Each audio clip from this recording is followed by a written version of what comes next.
In this video, I will be discussing the earnings stocks that will be reporting next week. I will go over what day they're reporting, and I'll take a glimpse at each chart to let you know my input. If you're a day or swing trader, it's always an advantage to have a nice clear view of what the technical analysis on the charts look like and some of the key levels, because they play a role in the intraday and swing trading. Earnings season is my favorite time of trading only because I clearly have my defined levels posted and it just makes everything much clearer.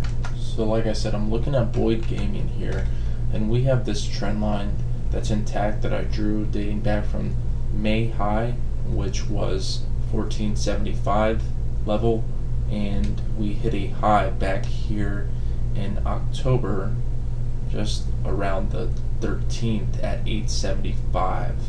And this level, there's been some supply here the last couple times it approached it. As you can see, we could count 1 time, 2, 3, 4 times they've sold it at this level. So it is pretty bullish that we held above this 755 level on this BYD. That's a bullish scenario right there. As long as we could hold this level, and most of the gaming stocks have been doing great lately, I think that it's realistic for us to approach the 875 level and potentially then move back towards this 925 area. Next, we're looking at Laureate, and by the way, these stocks that I'm naming right now are reporting before the open on Monday. And this 8206 level, which was the high we put in back in late 2007, we stretch all the way across. So it's basically a 3-year high right now, and we got to close above it today at 8405. So we're 2 points above it. As long as we hold 8206, this thing looks great, being that it's at fresh all-time highs, and there's not any near-term resistance holding it back from going higher. Alright, so now I'm looking at Laureate from a smaller time frame, 3 month to be exact. We have a nice little uptrend continuing, and it's nice strong ascending little channel we have going on here. Like I said, Laureate got to close at 8405 today, and it looks like 2 days ago we got to close right around the same level, so we couldn't break past that. It's trading in between this range from the high we put in September 20th at 83 handle, and we traded off it a couple times, and when we held above it, that's when we knew there was a bullish confirmation. Early October, when Laureate dipped down and they made this little base, it just became more bullish for everybody. So it really has paid to be long this tobacco company. They make cigarettes. With a beat of earnings, 84 will be a level that it breaks right through, and it could be a great day trade on Monday. Also, if it breaks 83, let's look for this 8206 level from the 3-year high to be approached as support, and then eventually we'll come down and retest this ascending trend line if we miss on earnings. Alright, next we're looking at Sohu.com. Here's the symbol right here.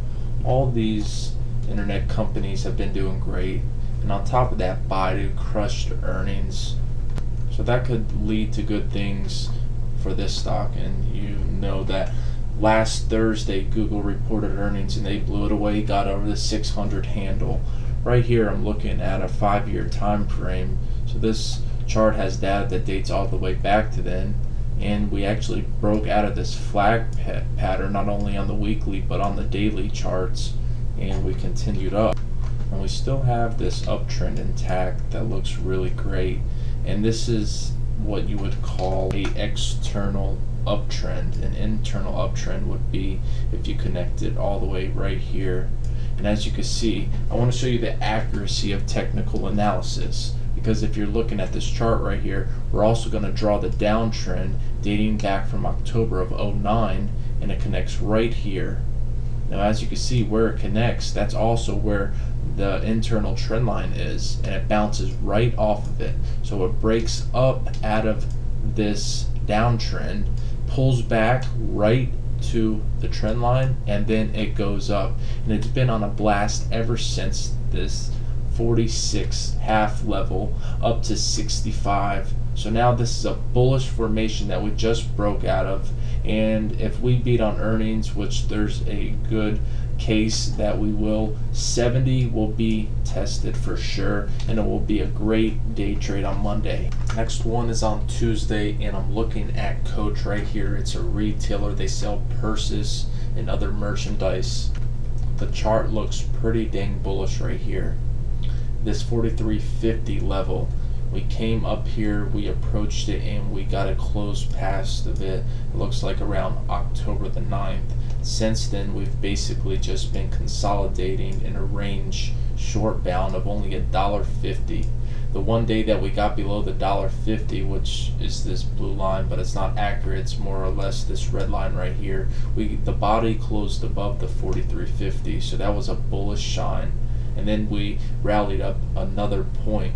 So right now we still can't get past it. It looks like this 44.90, 45 level. If we can get past that and Coach blows away earnings, then 53, which is a level dating back from April of 2007, will be a level that we could look towards, and we could keep Coach on our long radar if they beat on earnings as a day trade and potential swing trade. If they miss on the contrarian point of view, then 43.50 will be retested and broken, and then we'll just start finding levels on the way down of recent highs and recent lows. Then we have US Steel symbol X. I'm taking a look at the US Steel symbol X chart, and we have a declining trend line as we do with most of these steel stocks. Nucor reported, like I said, last week, and they, I believe, reported disappointing earnings. So the steel stocks have been declining ever since, I say, October 11th. We've had a decline in US Steel, and we've approached this 42 level, which seems to be a nice sign of demand. It seems like every time we approach it, that it does get a lift, and I'm not sure if that's going to continue on Monday or if it's just going to hang around this 42-43 range until they report earnings. If they beat, let's look for a pop over this 43 and then a breakout that gets us out of this descending trend line over the following week. That's if they beat earnings. I'm not sure if that's going to happen.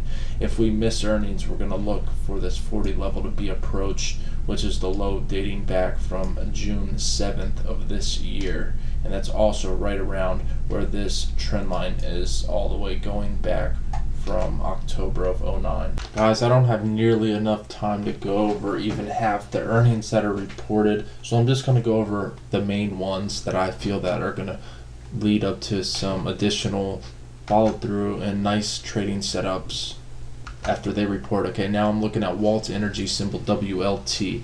We have an ascending trend line, not only dating back from July, but also another short-term one from September, and we connect it through the October low. And if you wanted to be really technical, you could draw a low from late August, and if you drew it all the way through, it actually connects to the low that we put in today around this 86 level. So it looks like 87.5 is where we encountered a little resistance today on a minor pullback, nothing major. We finished up 23 cents actually. So right now what we're going to look for is if we beat on earnings, we have to take out this 89 level, and then we could start seeing a run up back up to 98. If we miss on earnings, we're going to look for 82.50 to be an important level that should be approached. Okay, so now we're taking a look at Norfolk Southern, and they report on Wednesday. We have a nice, solid, healthy trend line that dates back from the March lows, and it's all the way intact, and we connected it through the late August low, early September. Our high that we're going to be gunning for if we beat on earnings, since the only short-term resistance we have since this is about this 64.20 level. and that will be our R1.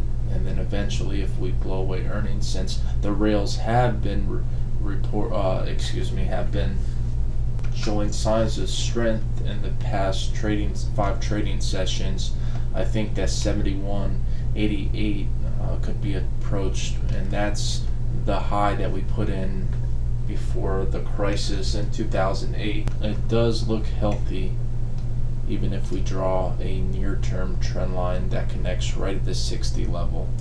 So 60 will be a very strong level that we need to hold. Now taking a look at 3M Dow component, they report Thursday morning. We have another very steep uptrend dating back from the March lows, and it's an internal uptrend that's still intact. We've retested it a couple of times but continued to bounce off. It's looking pretty healthy.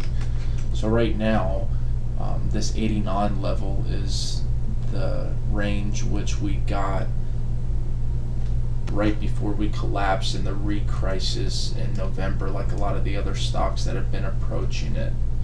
And right now we don't have any near-term resistance, being that this is the all-time high, and we could continue going higher. And 100 will probably be approached, because that's going to be the next psychological level in 3M if they beat on earnings.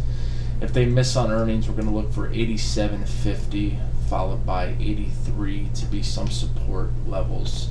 And then eventually we'll start picking it off once we breach this. Alright, on Exxon, we also report on Thursday.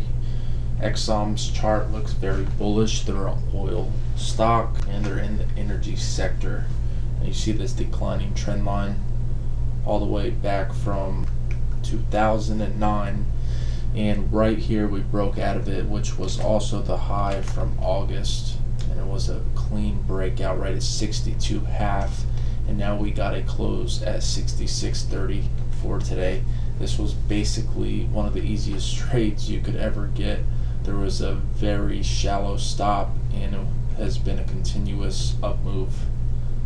We encountered short-term resistance at 64, but the supply was very little, and they continued going, being that the demand was overpowering. Right here, 65, it seems that all these hold numbers are playing out as resistance levels. Alright, so if we beat, we're going to break. I guess you can make a case that this is a little flag pattern or a little pennant forming. We could break out of this, and then we could approach the 69 level, which is a key level, and that is the high that we put in late April. So we're going to look for 69 if we beat on earnings in Exxon. If we miss earnings, 64 will be a major support level, followed by 62.5. This may be the last one I go over, but we're looking at LVS right here.